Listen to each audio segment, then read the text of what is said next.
नमस्कार, खबर प्रधान देख रहे हैं आप और मैं हूं आपके साथ संगीता श्रीवास्तव। देखिए, नासिक का हाई प्रोफाइल अशोक खैरात का मामला अब केवल एक अपराध की कहानी नहीं रह गया, बल्कि ये समाज में विश्वास, आस्था और मानसिक दबाव के दुरुपयोग की एक सच्ची दास्तान बन चुका है। कई सालों तक लोग उसे आध्यात्मिक गुरु मानकर अपनी निजी बातें शेयर करते रहे, अपनी आर्थिक रहस्य की बातें शेयर करते रहे, उसके हवाले भी करते रहे। लेकिन जांच में सामने आया कि उसकी असली शक्ति किसी अलौकिक की देन नहीं, बल्कि चालाकी है, डर है और मनोवैज्ञानिक तरह का दबाव है। पुलिस ने अशोक खैरात के घर और कार्यालय दोनों जगह छापेमारी की, फर्जी आधार और पैन कार्ड बरामद किए। इन दस्तावेजों का इस्तेमाल कर 131 जाली बैंक खाते खोले गए थे, जिनमें कई मामलों में एक ही मोबाइल लिंक था और ये नंबर खुद खैरात के नाम से जुड़ा था। प्रारंभिक जांच में ये पाया गया कि अशोक खैरात ने अपने नेटवर्क में पंटरों के जरिए लोगों की निजी जानकारियां इकट्ठी की, उनका उपयोग चुनिंदा लोगों को टारगेट करने में किया। सबसे ज़्यादा चिंताजनक बात ये रही कि उसने सबसे ज़्यादा महिलाओं को निशाना बनाया। पीड़ितों के बयानों के मुताबिक वो पहले उनकी मानसिक स्थिति को परखता था, विश्वास में लेता था और फिर एक डर दिखाता था।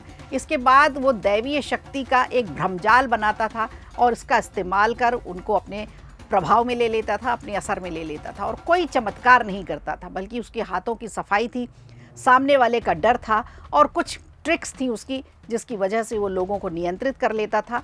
और खैरात ने खुद पूछताछ में कहा कि दुनिया झुकती है, झुकाने वाला चाहिए। यानी उसे ये बात पता थी कि सामने वाले पर किस तरह से मनोवैज्ञानिक दबाव बनाया जा सकता है, किस तरह से उसकी आर्थिक परिस्थिति का इस्तेमाल किया जा सकता है, आस्था और विश्वास को हथियार की तरह किस तरह से इस्तेमाल किया जा सकता है। जांच एजेंसियों का मानना है कि ये सिर्फ आर्थिक ठगी तक मामला नहीं है, यौन शोषण तक सीमित नहीं है, बल्कि ये एक संगठित नेटवर्क है जो मानसिक शोषण का ही मामला उठाता है, जिसमें आस्था और विश्वास का दुरुपयोग किया जाता है और हजारों लोगों को इसमें फंसाया गया।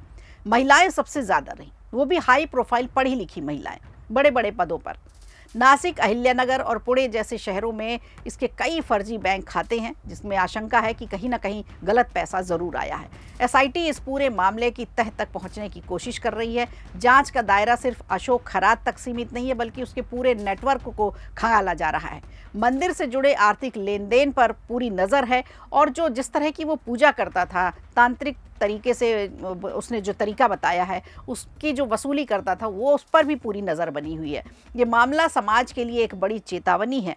अंधविश्वास और विश्वास का गलत इस्तेमाल कितना खतरनाक साबित हो सकता है।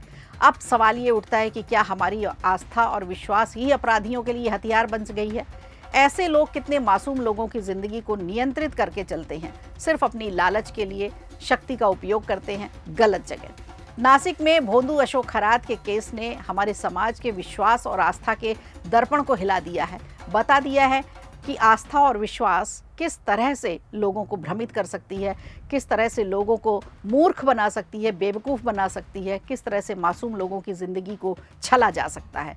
तो एक बार आप भी ध्यान रखिए इस बात का कि अगर आपके आसपास इस तरह का कोई है तो आप हमें ज़रूर खबर कर सकते हैं, हम आपकी खबर ज़रूर चलाएंगे। वीडियो अच्छा लगा हो तो लाइक कीजिए, शेयर कीजिए और कमेंट बॉक्स में हमें ज़रूर बताइए।